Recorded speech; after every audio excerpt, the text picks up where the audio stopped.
Muy buenos días, queridos amigos y amigas que nos acompañan en este seminario bíblico relacionado con el estudio del libro de Daniel y el libro de Apocalipsis. Hemos venido desarrollando todo lo que era el libro de Daniel, revisamos, reflexionamos, estudiamos sobre sus 12 capítulos. Y hace algunas semanas iniciamos con el libro de Apocalipsis.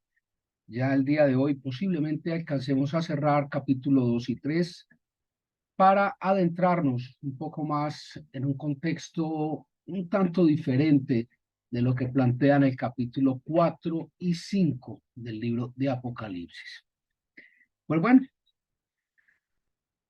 sin más retrasos, sin más dilataciones, vamos a proceder a continuar con lo que habíamos dejado en nuestra reunión próxima anterior, el sábado pasado, donde habíamos visto una generalidad, una globalidad de lo que era el mensaje a las 7 iglesias.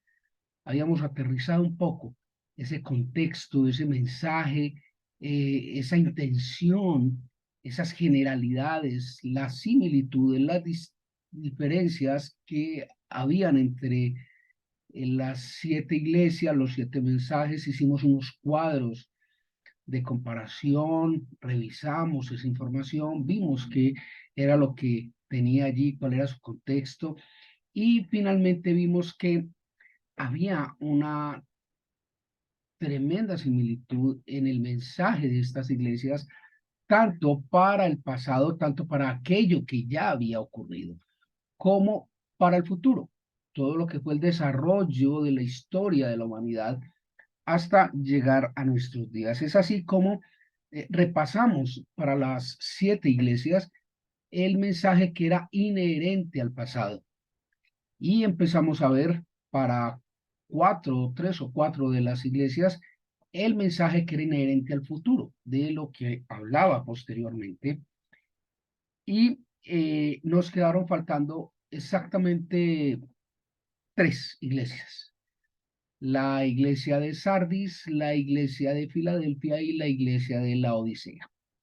El día de hoy, con la ayuda del Altísimo, vamos a culminar ese mensaje, esa información inherente al futuro que venía desde el mensaje a las 7 iglesias en la isla de Patmos, escrita por Juan, pero revelada y generada por Dios, concretamente por Jesucristo, como si es que Jesucristo es Dios. Juan 1:1.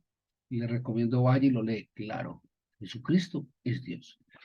Y vamos a tratar de ver o de establecer unas conclusiones sobre Apocalipsis 3 y Apocalipsis 2 para, como les decía, adentrarnos un poco en un aspecto un poco diferente de lo que es Apocalipsis 4 y 5. Listo.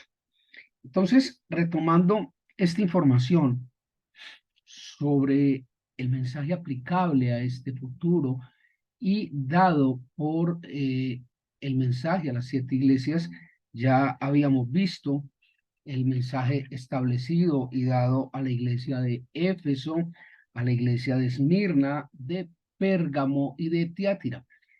Nos quedaban pendientes, como había manifestado, el mensaje a la iglesia de Sardis, a la iglesia de Filadelfia y a la iglesia de la Odisea. ¿Qué ocurre con estos mensajes futuros? Cuando hablamos del futuro, no podemos pensar en el futuro nuestro. No. ¿Por qué? Por una razón muy sencilla. Porque este mensaje fue escrito para la iglesia que estaba distribuida en 7 ciudades. Entonces tenemos que ver el momento futuro de esas iglesias en ese momento. Lo que vamos a confrontar, lo que vamos a entender, lo que vamos a establecer es el mensaje futuro de la iglesia de la Odisea, que es la que refleja nuestra condición actual. Y de aquí en adelante, pues ya veremos cómo el mismo texto de Apocalipsis, si el señor del camión nos deja, eh, vamos a establecer qué es lo que va a pasar de nuestro momento actual en adelante. Como te dijera. Bueno, retomemos entonces el mensaje futuro de la iglesia de Sardis. Es un mensaje que habla del futuro de la iglesia de Sardis, básicamente centrado entre aproximadamente el año de 1550, 1565, hasta el año 1740, después de la era cristiana, donde encontramos un estancamiento de la iglesia se queda atascada, se queda allí pegada, y al mismo tiempo una autosuficiencia de ese resurgir del protestantismo. ¿Por qué resurgir? Porque ya desde antes de la era de Cristo habían salido marcas muy claras, aún de parte del mismo Jesucristo, de que no era como lo estaba manejando el sumo sacerdote, como lo está manejando el Sanedrín, como lo está manejando los de la ley mosaica. El mismo Jesucristo establece, no, venga, ya eso pasó, ya estamos en otro momento histórico. Entonces, desde ahí empiezan a surgir esas corrientes eh, protestantes que le dan un momento de suficiencia. Recordemos que de toda esta época es Martín Lutero, y que Martín Lutero lo que hace es establecer un break, una ruptura, una separación en ese momento histórico entre la suficiencia, la prepotencia que se manejaba la iglesia y el protestantismo. Y eso es muy importante. Partió completamente la historia de la fe cristiana. Incluso hasta hoy día pues se ve esa tremenda marca. Ahora bien, la iglesia de Sardis tenía una situación muy particular. Era una iglesia que se decía a sí mismo tener nombre de riqueza. Era una ciudad, una iglesia rica. Y el mismo Jesucristo le dice, nada. Por el contrario, eres una iglesia bastante pobre. Obviamente dentro del contexto de iglesia de Dios, la iglesia de Cristo, la novia del esposo. ¿Sí?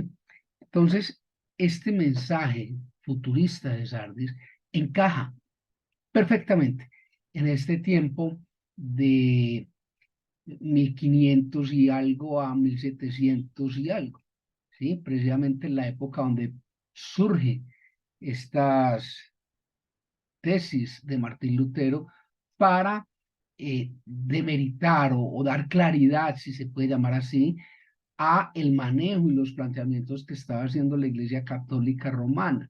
Recordemos que fue el Papa Julio el que generó la excomunión de Martín Lutero precisamente por haberle protestado respecto de esas tesis que, hombre, no, eso nada que ver pues con este tema de Dios, de Jesucristo. Esto es una cosa muy distinta.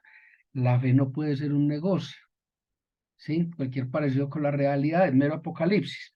Bueno, pasamos de allí a la iglesia de Filadelfia,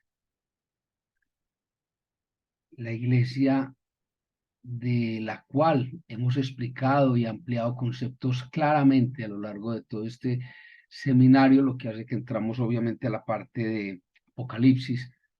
Ese mensaje futurista obedece a un desarrollo de la iglesia cristiana entre el siglo XVIII y el siglo XIX. ¿Por qué razón? ¿Qué es lo que ocurre para ese futuro, para ese momento histórico con la iglesia de Filadelfia? Ocurren varias cosas. La primera es que se exalta el mensaje de Cristo a esta iglesia diciéndole, has guardado mi nombre, no te has rebelado contra mí, no te has rebelado contra mi nombre, no has hecho nada que amerite hacerte una amonestación.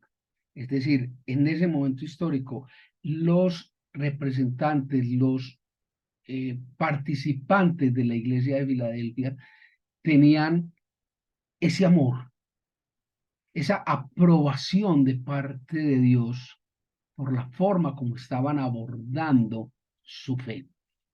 Extraordinario, extraordinario. Y es una iglesia donde se da ese tremendo avivamiento de la fe, iniciado obviamente desde la iglesia de Sardis en su mensaje y la aparición de Martín Lutero, empieza ese resurgimiento de la fe, ese avivamiento, ese ven y pellizquémonos, que es que estamos caminando por donde no es. Y eso es supremamente bonito en la iglesia de Filadelfia.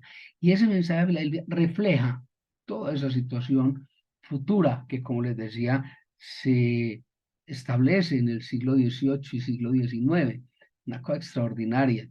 Es bonito leer todo lo que fue el desarrollo de la iglesia de Cristo entre el siglo XVIII y el siglo XIX. Es una cosa extraordinaria. Es una historia que pareciera ser extraída de la imaginación del más erudito de los autores. Es una cosa extraordinaria, es un viaje en el tiempo maravilloso. Les invito a que investiguen y lean un poco sobre el tema. En esta época, en ese mensaje a la iglesia de Filadelfia, se da el establecimiento de muchos de los elementos que hoy en día las iglesias protestantes o las iglesias cristianas han implementado dentro de sus cotidianidades, como por ejemplo el tema de la escuela dominical. Ahí es donde surge esa costumbre, la costumbre de la cena en un momento determinado, la participación de los miembros de la iglesia en la iglesia misma, cómo aportar, cómo poder ayudar, cómo puedo hacerle útil a mis hermanos. Un momento muy bonito, este mensaje futurista de la iglesia de Filadelfia. Y por último, la iglesia de la Odisea. Ese momento histórico en el que se escribe el mensaje a la iglesia de la Odisea tiene una aplicación que va desde finales del siglo XIX hasta hoy en día. Hasta hoy en día. ¿Por qué? Si nosotros revisamos todo este tema al momento histórico que estamos viviendo, que se viene viviendo desde el siglo XX hacia acá, principios del siglo XX, finales del siglo XIX, vamos a encontrar que la iglesia de Cristo ha volteado, ha tergiversado, ha girado el tema de la fe y por ende el tema de los valores de las personas. Empezó en ese momento histórico de gran desarrollo científico y tecnológico, empezó a ser más importante las cosas que las personas. Y es un momento muy interesante porque es un momento donde Cristo vuelve de alguna manera a compartir con los hombres y los hombres se apartan de Cristo. Un momento triste. Es un momento donde se pretende erróneamente, muy torpemente, se pretende amar a Dios y su iglesia y amar el dinero y las cosas del mundo. Cualquier parecido con la realidad es mero apocalipsis. Y esto es lo que estamos viviendo hoy en día. Es más importante el dinero que las personas. Es más importante el bienestar personal que el bienestar comunitario. Es más importante recoger dinero de cualquier manera, aun cuando sea traficando con la fe, que recoger almas, de recoger personas, de acercar personas a Dios. Y para acercar personas a Dios, no es necesario hacer cursos extraños, ni teorías extrañas, ni revienta tu burbuja, ni nada de esas cosas. ¿Quiere aprender cómo traer nuevas personas a Cristo? Lea, estudie, escudriñe Hechos de los Apóstoles. No necesita ser más. Además, que usted debe cuidar meticulosamente la forma en que usted camina en la vida y en el mundo. ¿Por qué? Por una razón muy sencilla. Porque es muy probable que si usted se dice hijo de Dios, que si usted ama a Dios, que si usted se acerca a Dios, usted sea la única Biblia que muchas personas puedan leer. ¿Comprende? Y esto es precisamente lo que se refleja en ese mensaje de Juan a la iglesia de la Odisea. O sea, ustedes están aquí y allá, o sea, ni fríos ni cálidos, no hay como medio tibios, los voy a vomitar el día del juicio. ¿Cómo? Sí, claro. Apocalipsis 3. Recuerde que le he pedido, le he solicitado en múltiples ocasiones que antes de vincularse al seminario, antes de estar en una de estas charlas o disertaciones, se tome el trabajo de leer el capitulito sobre el que vamos a hablar o del que estamos hablando. En este caso, Apocalipsis 2, Apocalipsis 3. Entonces, allí, con ese mensaje a la iglesia de la Odisea, culminamos esta primera etapa de visualizar, de ver, de entender ese mensaje futurista que se da en Apocalipsis a las 7 iglesias. Entonces, ¿qué podemos concluir de todo esto? ¿Qué podemos concluir de Apocalipsis 2 y Apocalipsis 3, de acuerdo a lo que Dios ha establecido? Y allí es muy importante ir a esa cita que tantas veces les he mencionado, Apocalipsis 3:20. Mira que estoy a la puerta y llamo, si alguno escucha mi voz y abre la puerta, yo entraré y cenaré con él y él conmigo.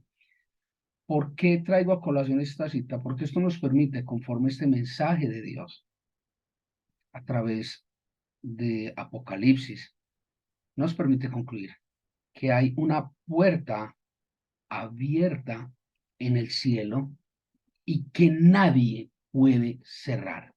Lo cito para que miren Apocalipsis 3:8. Hay una puerta en el cielo, abierta, ya está abierta para nosotros. ¿Y qué tiene que ver eso con Apocalipsis 3:20? Que hay una puerta en la tierra. Y esa puerta en la tierra no está abierta. Nosotros la tenemos que abrir. Y esa es la conclusión más relevante de Apocalipsis 2 y 3. Hay una puerta en el cielo que ya está abierta. Dios la abrió para nosotros, Apocalipsis 3:8. Y hay una puerta en la tierra que está cerrada y la debemos abrir nosotros. Si alguno oye mi voz y abre la puerta, yo entraré. Nosotros somos los encargados de abrir esa puerta. Y Dios ya abrió para nosotros la puerta en el cielo. ¿Me hago entender? Ve cómo todo lo que hemos visto en Apocalipsis tiene una aplicación concreta, taxativa, contundente en la iglesia actual. ¿Lo ve? Ahora bien, hay una condición de estudio de la escritura y concretamente de Apocalipsis, donde, y es otra por supuesto de las conclusiones, donde se han tenido una serie de interpretaciones viciadas, torpes, malintencionadas algunas de ellas, y que se han prestado para manipulación sistemática de los creyentes. Prueba de eso es que hasta 1970, o sea, hace relativamente poco tiempo, la Iglesia Católica Romana tenía prohibido leer el libro de Apocalipsis. ¿Por qué será? Yo sé. Bueno, tal vez sí sé. Eh, Hasta esa misma época, aproximadamente 1970 de nuestra era, eh, la misa católica, la celebración de la Iglesia Católica Romana era en latín y con el sacerdote de espaldas. Imagínese usted tratar de hablar con Dios o de presentar o de ofrecer a Dios a gente que no lo conoce de espaldas y en un idioma que el otro no conoce.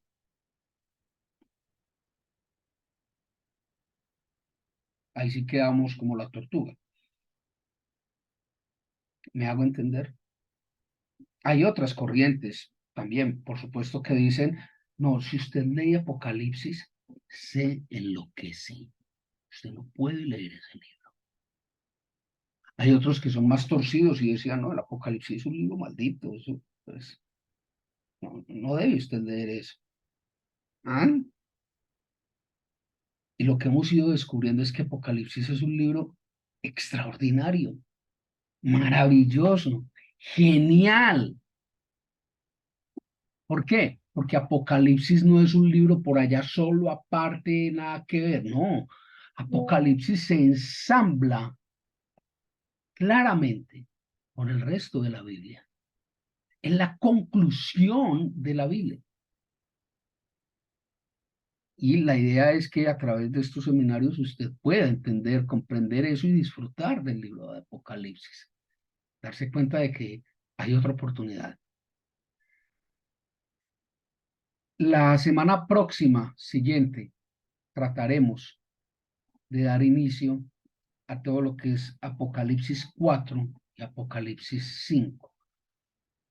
Tal vez se pregunten, bueno, este man, ¿por qué está dando día 2?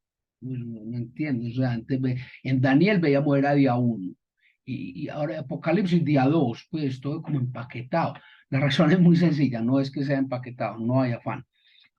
Es porque son textos que están íntimamente ligados, es decir, cuando nosotros revisamos Apocalipsis 2 y Apocalipsis 3, los dos tienen que ver con el mensaje a las 7 iglesias. ¿Listo? En Apocalipsis 4 y en Apocalipsis 5 vamos a ver la dedicación que tiene Juan a Dios en su trono. Y en Apocalipsis 5, Dios en el santuario. Entonces hay un giro. ¿Por qué? Porque uno es Dios allá arriba en el... Y el 5 es Dios aquí, a través del lugar santísimo. Y eso tiene unas implicaciones. ¿Por qué? Porque después de esto vamos a ver el tremendo parecido que hay con Daniel 7. Y vamos a ver cómo todo esto se va reflejando, porque aparece una figura adicional en el proceso. Dios, Jesucristo y el Espíritu Santo. Y esto es tremendamente importante entenderlo y tenerlo claro. Entonces, es por eso que vemos bloques de a 2 capítulos, no es ninguna otra la razón. A mi leal saber y entender, pienso que es la mejor manera de abordarlo. Eh, no siendo más, pero tampoco menos. En este seminario, con la ayuda del Altísimo, los espero la próxima semana, el próximo sábado, 7 de la mañana.